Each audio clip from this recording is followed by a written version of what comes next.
Darwin ने इसको क्या किया था, विजिट किया था। और यहाँ पर ये वाली चीज भी आपको याद रखनी है कि गैलोपैगस जो द्वीप है उस पर जब डार्विन विजिट करने गए थे तो वहाँ वो एक शिप में गए थे, उस शिप का नाम था HMS विक्रम। क्लियर। अब एडेप्टिव एडिशन क्या है, इसको एक छोटे से एग्जाम्पल के द्वारा बताता हूँ आपको कि हमारे पास में यानी कि ये समझ लो कि डार्विन जिस आइलैंड पे गए थे गैलोपैगस पे, वहाँ पर एक सीड इटिंग फिश था। उसको जिस फिश को उन्होंने डार्विन ने आगे जाके नाम दिया था डार्विन फिश। तो ये एक जो बर्ड है, ये बर्ड क्या कर रहा है, सीड इटिंग कर रहा है, केवल वो सीड कर रहा है। ये इसका एक एरिया होगा। अब देखो सीड इटिंग के बाद में क्या होगा कि सीड इटिंग एक बहुत सारी संख्या बढ़ने लगी, तो ये अपने फूड के लिए अपने आसपास के जो एरियाज हैं उधर जाने लगे। तो सीड के साथ साथ में कुछ स्पीसीज ऐसी थी जो क्या खा रही, कैक्टस, कैक्टस को खा रही। तो सीड इटिंग में से एक बर्ड अलग से वैरायटी हुई जो क्या खा रही है, कैक्टस को खाने लगी, पहली बात। दूसरा, कुछ कैक्टस की तरफ न जाके कहाँ चलेगी, ऐसे जहाँ चलेगी जहाँ छोटे कीड़े मकोड़े हैं और वो इंसेक्ट ईटिंग थिंग्स, इंसेक्ट को खा रही है, छोटे छोटे कीड़े हैं इनको खा रही है। क्लियर। दो कुछ ऐसे हैं जो यहीं पे रहेगी, सीड खा रही है, और ये यहाँ पर कह सकते हैं कि अलग अलग एरियाज में डाइवर्ट हो गई, फैल गई, विकिरण फैल गई है। तो सीड ईटिंग फिश थी सबसे पहले, उसके बाद में उनमें से कुछ कैक्टस को खाने लगी, कुछ इंसेक्ट खाने लगे, कुछ लीव्स खा रही। तो ऐसे सीड ईटिंग से ही अलग अलग एरिया में जाने से क्या हुआ कि अलग अलग फिश का फॉर्मेशन हो गया। और इन सब जो फिश थी इन सब को डार्विन ने क्या कहा था, डार्विन फिश कहा था। तो यहाँ पर ये बात आपको समझ में आनी चाहिए कि एडेप्टिव एडिशन क्या है कि एक क्षेत्र में रहने वाली जो स्पीशीज है जब वो अलग अलग क्षेत्र में जाती है तो वो उस क्षेत्र के अकॉर्डिंग, उस एरिया के अकॉर्डिंग एडेप्ट हो जाती है और अलग अलग एरिया में क्या करती है, फैल के अपना स्थापित कर देती है। इसी को क्या कहते हैं, एडेप्टिव रेडिएशन कहते हैं। क्लियर है। अब यदि बात करते हैं इसकी डेफिनेशन की, देखो formation of numbers species from a single parent species. यही अभी बात है कि सीड ईटिंग जो फिश है वो सिंगल पेरेंट है और उससे देखो अलग अलग प्रकार की फिश का फॉर्मेशन हो रहा है। Starting from geological area and literally relating to other area of geography,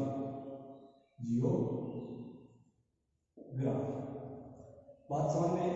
adaptive addition को आप सीधा सा आप याद रखें कि यहाँ पर एक सिंगल पेरेंट है और सिंगल पेरेंट से अलग अलग प्रकार की जो वेराइटीज हैं उनका फॉर्मेशन हो रहा है। तो यही क्या है, एडेप्टिव रेडिएशन।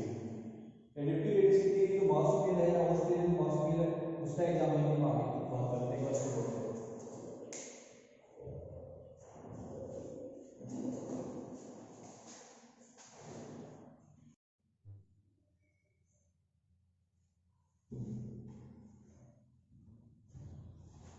अब नेक्स्ट जो एग्जाम्पल है उसके ऊपर बात कर लेते हैं। और ये जो आपको एग्जाम्पल आपके सामने दिख रहा है ये एनसीईआरटी में 145 और 146 पर दिया हुआ विद डायग्राम। इसको समझने के लिए देखो मैंने इसको ऐसा बनाया, ऑस्ट्रेलिया के अंदर प्लेसेंटल मेमल, ठीक है, और प्रिमिटिव मार्सुपियल एंसेस्टर, ये दोनों प्रेजेंट हैं। या इन दोनों से देखो क्या हुआ है कि प्लेसेंटल मेमल से अलग अलग स्पीशीज जो अभी एडेप्टिव की बात हुई उस प्रकार से अलग अलग स्पीशीज क्या हुई, जनरेट। इसी प्रकार प्रिमिटिव मार्सुपियल से वोम्बैट, कंगारू, स्पॉटेड कस्कस और तस्मानियन वॉर्म का फॉर्मेशन हुआ और फ्लाइंग फिनोमिना। अब यहाँ पर देखो समझने वाली बात यह है कि प्रिमिटिव मार्सुपियल से जो अलग अलग स्पीशीज बन रही है, यानी कि एक स्पीशीज से अलग अलग बन रही, उसको क्या रहा, डाइवर्जेंट इवोल्यूशन। लेकिन ये अलग है और ये अलग है। अब इससे भी क्या बना है, तस्मानियन वॉर्म बना है और एक ऐसा इसी से सिमिलर इसकी स्पीशीज बन गई। तो इन इसका जो इसकी हम बात कर रहे हैं वो तो क्या हो जाएगा, डाइवर्जेंट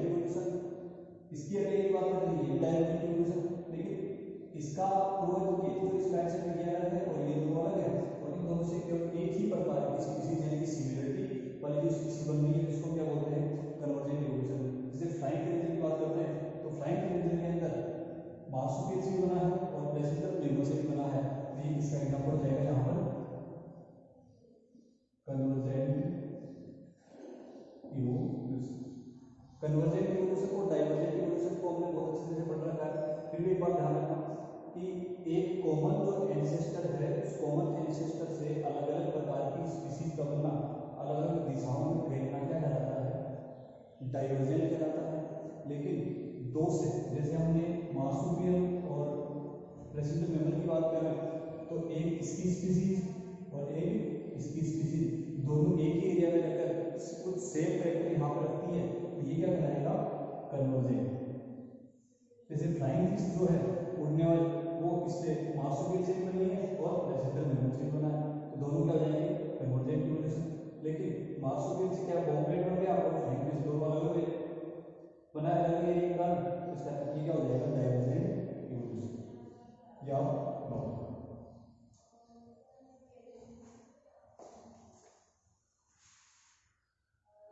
अब हम आगे बात करते हैं theory of inheritance of acquired character. ये कह रहा है कि एक ऐसा सिद्धांत हम पढ़ेंगे जिसमें कह रहा है कि जो लक्षण किसी भी ऑर्गेनिज्म ने जन्म लेने के बाद में प्राप्त किया है वो आगे उसकी संतान में किस प्रकार से जाता है।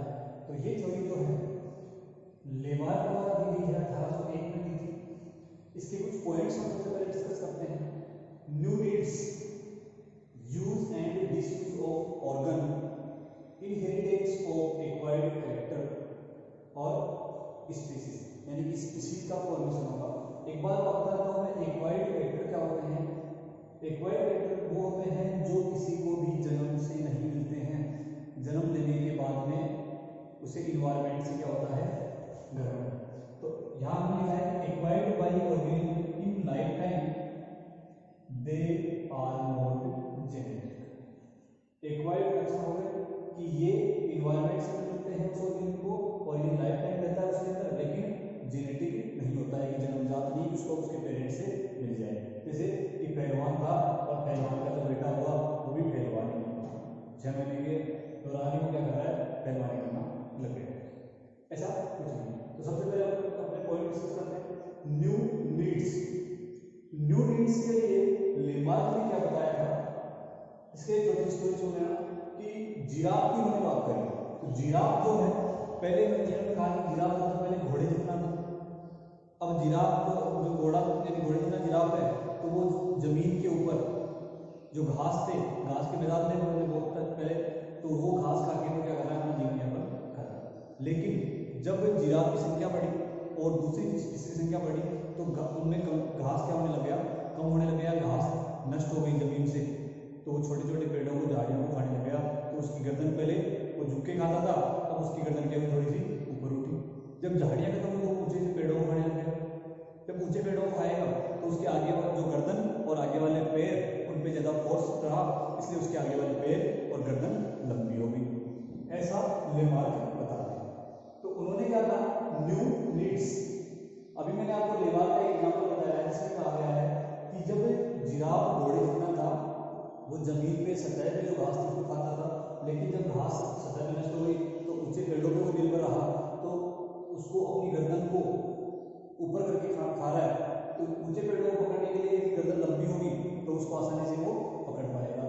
तो नई आवश्यकता ही था, जिराफ को ऊंचे पेड़ों को खाने के लिए नई आवश्यकता ही, उसको क्या कह रहे हैं, न्यू नीड्स। और न्यू नीड्स जिराफ के लिए कौन सी है कि उसके पास में एक ऐसा साधन हो जिससे वो ऊंचे पेड़ों को आसानी से खा सके, और वो है उसके लंबे पैर और गर्दन।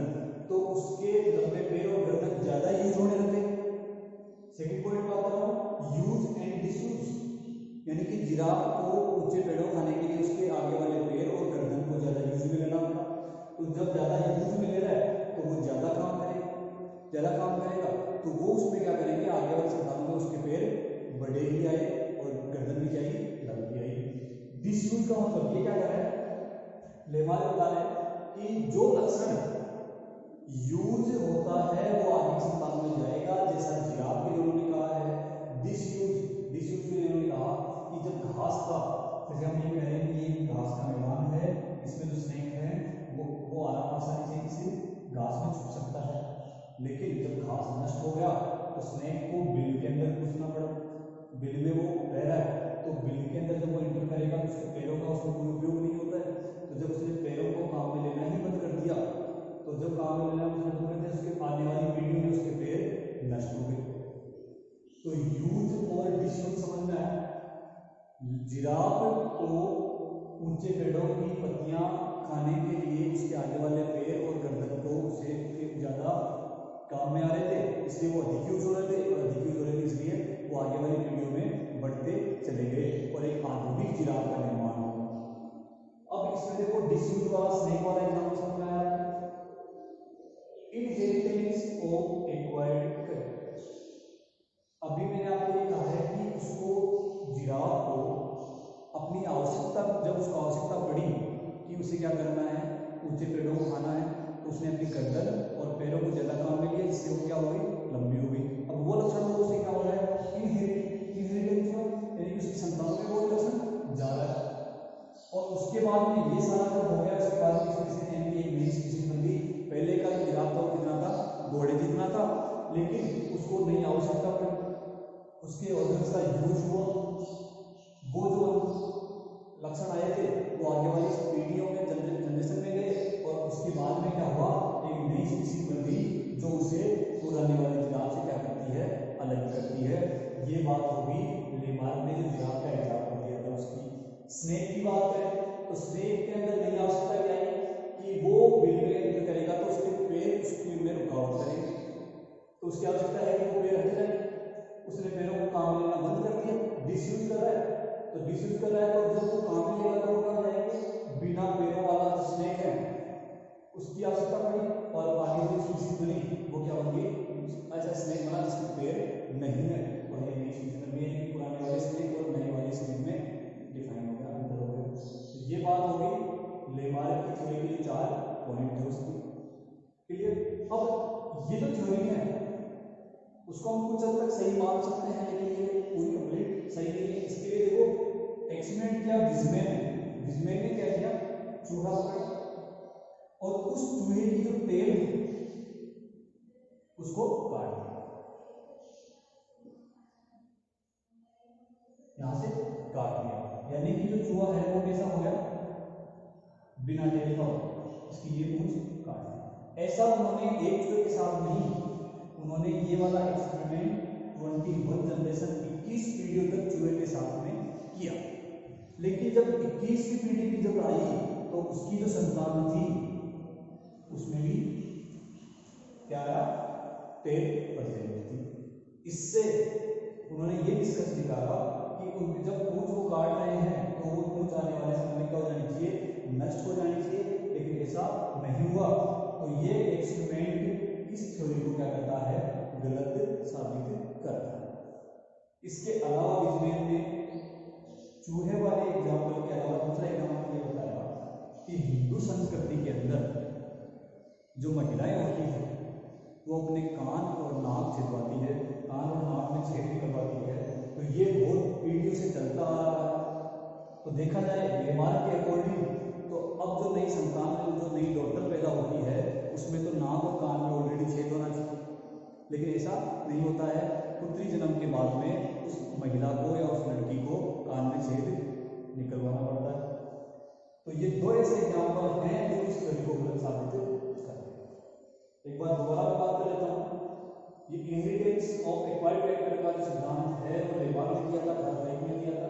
उनकी थ्योरी के 4 पॉइंट हैं, new needs, use and disuse, inheritance of acquired character, और लास्ट में स्पीशीज जाति का निर्माण।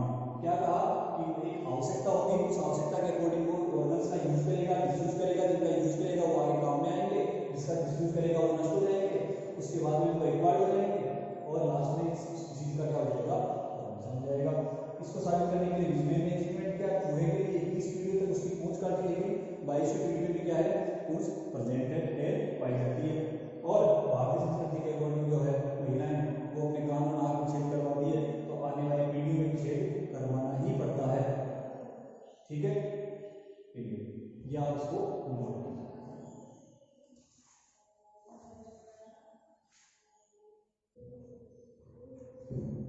आगे बात करते हैं थ्योरी ऑफ नेचुरल सिलेक्शन। और थ्योरी ऑफ नेचुरल सिलेक्शन जो है वो दी गई है चार्ल्स डार्विन के द्वारा। और चार्ल्स डार्विन जो थे उन्होंने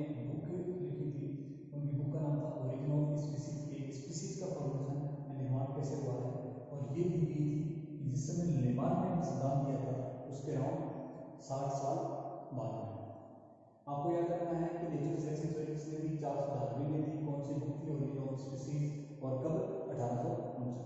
देखो कुछ साइंटिस्ट ऐसे थे जो नेचुरल सिलेक्शन यानी कि डार्विन जो थे वो डार्विन उन साइंटिस्ट से बहुत ज़्यादा प्रभावित हुए थे। उनमें से नंबर 1 आता है थॉमस मॉल्थस। बहुत ज़्यादा डार्विन इनसे प्रभावित हुए थे और डार्विन इनसे ज़्यादा प्रभावित होकर इन्होंने जो बताया था उनमें से कुछ पॉइंट्स ऐसे थे जिनको उन्होंने एग्रीमेंट अपने बुक्स में डाल दिया। जैसे पहला पॉइंट है a species have unlimited reproductive potential. इनका कहने का मतलब यह है कि एक स्पीसीज जो होती है उसमें अनलिमिटेड रिप्रोडक्टिव पोटेंशियल होता है, वो बहुत अधिक संख्या में संतान पैदा करने की क्षमता उसके अंदर पाई जाती है। उसके साथ में कहा कि but number of organism of species remains almost constant. Almost क्या रहती है? कांस्टेंट रहती है एक्सेप्ट फॉर सीजनल फ्लक्चुएशन। यानी कि ये कह रहे हैं कि जो भी हम बात कर रहे हैं कि रिप्रोडक्टिव पोटेंशियल बहुत ज़्यादा होता है, बहुत अधिक संख्या में संतान पैदा करते भी हैं और क्षमता होती है, लेकिन ये कह रहे हैं कि ये सब होने के बावजूद भी जो ऑर्गेनिज्म है, जो स्पीसीज है, वो क्या है? Almost constant. कुछ अपवाद हम छोड़ देते हैं, जैसे कि कुछ कीड़े मकोड़े से होते हैं जो सीजनल इफेक्ट होता है भीतर, और सीजन के दौरान जैसे बरसात के दौरान कुछ कीड़े से होते हैं कि उसकी बहुत ज़्यादा बढ़ जाती है, वो केवल बरसात के दौरान ही बढ़ती है। मच्छर वगैरह जो है वो एक सीजन के अकॉर्डिंग ही उनकी संख्या बढ़ती है, उसके बाद वो वापस मिल जाती है। उनको यदि हम छोड़ के बात करते हैं तो अधिकांश जो स्पीसीज है वो ऑलमोस्ट क्या है? कांस्टेंट है। और दूसरा ऑलमोस्ट कांस्टेंट होने का रीजन क्या है? Resources limited. लिमिट में जो रिसोर्सेज हैं उस कारण से क्या होता है कि ये जो सब पोटेंशियल, ये जो रिप्रोडक्टिव पोटेंशियल है, यानी जो संतानें बनती है, वो सब की सब सर्वाइव नहीं कर पाती है, डेथ हो जाती है उनकी, और लिमिट में कह सकते हैं कि ऑलमोस्ट कांस्टेंट ही रहती है।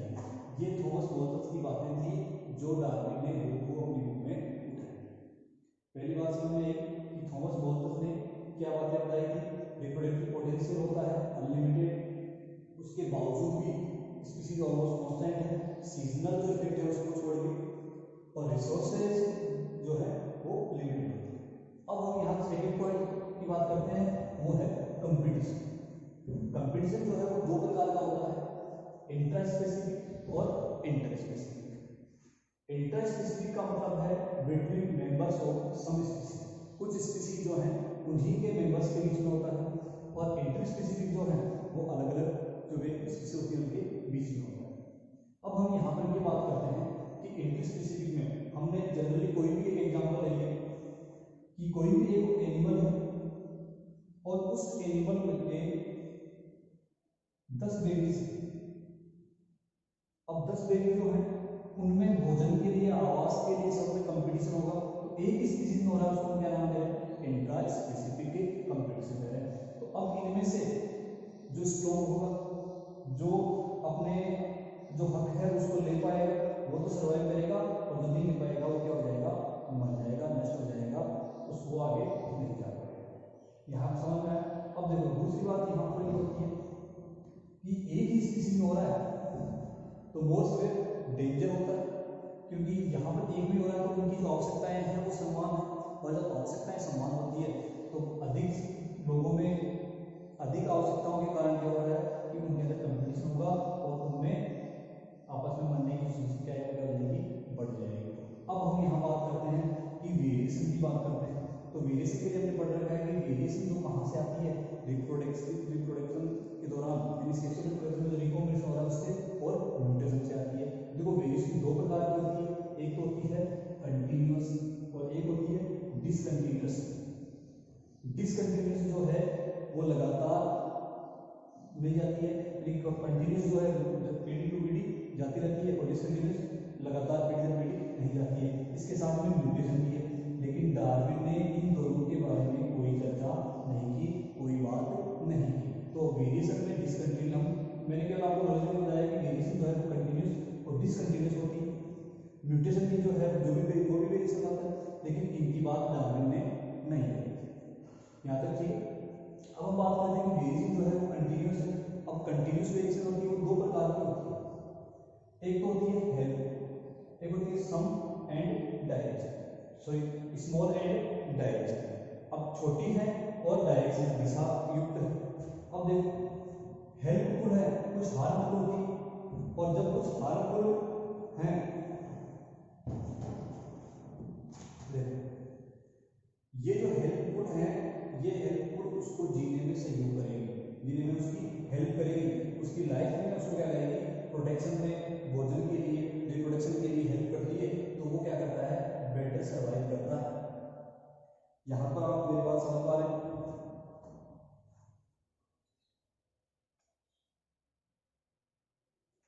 दूसरा हम यहाँ कह सकते हैं कि कंटिन्यूस जो है उसमें कंटिन्यूस में स्मॉल एंड डायरेक्शन होगी, इसी के साथ हम कह सकते हैं नॉट सो हेल्पफुल। अब देखो यहाँ पर कंटिन्यूस में हेल्पफुल और not so helpful, not helpful होगी। तो देखो ये वाली जो है ये आगे की ओर नहीं जाएगी, क्योंकि वो उसको क्या करेगी, नष्ट कर देगी। हेल्पफुल है उसके लिए लाभदायक है, तो सब बेटर सर्वाइव होगा, बेटर सर्वाइव होगा। इसके लिए उन्होंने वर्ड यूज किया सर्वाइवल ऑफ फिटेस्ट, यानी कि एक संतान जो है वो इन सब चरणों से होकर गुजरती है, उसके बाद वो बेटर सर्वाइव करेगी, और बेटर सर्वाइव करेगी तो उसको रिप्रोडक्शन करने का ज़्यादा टाइम मिलेगा, ज़्यादा मौका मिलेगा, और ज़्यादा मौका मिलेगा उसकी संतान ज़्यादा होगी, संतान ज़्यादा होगी तो वो बेटर सर्वाइव कर रहा है तो उसके बेबी की संख्या क्या हो जाएगी, बढ़ जाएगी। यानी कि इसके जो जीन है, इसके जो जीन है वो बच्चों कहाँ जाएंगे, नेक्स्ट जनरेशन में चले जाएंगे, और नेक्स्ट जनरेशन में जाएंगे, यानी कि सर्वाइवल फेज हो रहा है तो यहाँ पर इसकी बेबी की संख्या क्या हो जाएगी, बहुत ज़्यादा हो जाएगी, बहुत ज़्यादा होगी। यानी कि सर्वाइव कर रहा है बेटर, तो यहाँ पर इसका क्या हो जाएगा, नेचुरल सिलेक्शन हो जाएगा, और नेचुरल सिलेक्शन हो गया तो इसकी क्या नई स्पीशीज फॉर्मेशन हो जाएगी। यहाँ तक के लिए एक बार दोबारा देखें कि ओरिजिन ऑफ स्पीशीज जो है उसमें कंपटीशन की बात कर रहे हैं कि स्पीशीज का फॉर्मेशन कैसे हुआ है। तो कंपटीशन में इंटर स्पेसिफिक और इंटर स्पेसिफिक, इंटर की बात हमने कर ली कि एक स्पीशीज के मेंबर उसमें होगी, खतरनाक होती है क्योंकि उनकी जो आवश्यकताएं हैं वो समान होती है। वेरिएशन की बात करें तो वेरिएशन दो प्रकार की होती है, कंटिन्यूस और डिसकंटिन्यूस। डिसकंटिन्यूस के बारे में डार्विन ने कोई चर्चा नहीं की, उन्होंने कहा कि कंटिन्यूस जो वेरिएशन होती है वो स्मॉल और डायरेक्शनल होती है। अब उन्होंने कहा कि ये स्मॉल डायरेक्शन कंटिन्यूस जो है उनके अंदर क्या बताया कि वो एक तो होती है हेल्पफुल और एक होती है नॉट सो हेल्पफुल। तो जो हेल्पफुल नहीं है वो बेटर सर्वाइव के लिए रिस्पॉन्सिबल नहीं है, वो उसको क्या कर देगी, नुकसान ही पहुंचाएगी और उसकी मृत्यु हो जाएगी, वो बेटर सर्वाइव नहीं कर पाएगा, इसलिए उसको इसने छोड़ दिया। जो हेल्पफुल है, जो लाभदायक है, वो बेटर सर्वाइव के लिए उत्तरदायी है। तो यहाँ पर हम कहेंगे सर्वाइवल ऑफ फिटेस्ट है वो। दूसरा, अब देखो इसमें जो सर्वाइवल ऑफ फिटेस्ट का जो जीन था उसके अंदर हेल्पफुल वाला जीन, वो जीन आगे नेक्स्ट जनरेशन में चला जाएगा। दूसरा नेक्स्ट में कैसे जाएगा, सर्वाइवल ऑफ फिटेस्ट कर रहा है तो यहाँ से उसके बेबीज क्या होंगे, अधिक होंगे, बेबीज अधिक होंगे तो वो जीन भी आगे वाले जनरेशन में जाएगा, और यही क्या है नेचुरल सिलेक्शन, और धीरे धीरे क्या हो जाएगा, बेबीज की संख्या बढ़ेगी और नई स्पीशीज का निर्माण हो जाएगा। इससे हो रहा है तो ये वाला पॉइंट ध्यान रखना, स्मॉल एंड डायरेक्शनल म्यूटेशन कोई वर्ड नहीं है यहाँ पर। डार्विन ने कहा था कि जो विभिन्नताएं वेरिएशन है वो छोटी होती है और दिशा युक्त होती है, और ये एक लगातार समय तक इस प्रकार से क्रम चलता रहता है और लास्ट में जाके क्या होती है, एक नई स्पीशीज का फॉर्मेशन हो जाता है। क्लियर, नोट डाउन कीजिए। इसके बाद में एक चीज और मैं आपको बता दूं कि इसके बाद में दो इंपॉर्टेंट पॉइंट और है वो अपने को पढ़ने, एक तो है ब्रांचिंग डिसेंट, एक है नेचुरल सिलेक्शन। तो नेचुरल सिलेक्शन की बात होती है हमने की, ब्रांचिंग डिसेंट क्या होता है कि हमारे पास में देखो ये कोई एक स्पीशीज, इस स्पीशीज से नेचुरल सिलेक्शन के द्वारा दो स्पीशीज का फॉर्मेशन हुआ, स्पीशीज नंबर 1 और स्पीशीज नंबर 2। उसके बाद में क्या हुआ, स्पीशीज नंबर 2 से अलग से स्पीशीज बनी, स्पीशीज स्टार कह सकते हैं, स्पीशीज ऐसे डब्बा बना देते हैं, और स्पीशीज, कहने का मतलब एक स्पीशीज की वेरिएशन कंटिन्यूअस हेल्पफुल, तो ये दो स्पीशीज बनी, दूसरी से भी फिर अलग अलग स्पीशीज का फॉर्मेशन हो रहा है। तो हम कह सकते हैं कि यहाँ पर एक स्पीशीज से अलग अलग स्पीशीज का फॉर्मेशन हो रहा, यानी कि ब्रांचें बन रही है, इसको हम क्या नाम दे रहे हैं, ब्रांच